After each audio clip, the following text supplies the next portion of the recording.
BRS కు మరో big shock తగలనుంది. Party నుంచి మరో ఎమ్మెల్యే కారు దిగనున్నారు. పటాన్చెరు బీఆర్ఎస్ ఎమ్మెల్యే మహిపాల్ రెడ్డి కాంగ్రెస్ లో చేరనున్నట్టు తెలుస్తోంది.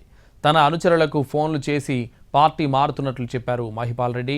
వస్తే తనతో పాటు కాంగ్రెస్ లోకి రావాలని, లేకపోతే ఎవరిష్టం వారిదంటూ చెప్పారు. సాయంత్రం 4 గంటలకు సీఎం సమక్షంలో హస్తం కండువా కప్పుకోనున్నారు మహిపాల్ రెడ్డి. మరోవైపు మహిపాల్ రెడ్డి రాకను కాంగ్రెస్ సీనియర్ నేత కాటా శ్రీనివాస్ గౌడ్ వ్యతిరేకిస్తున్నారు.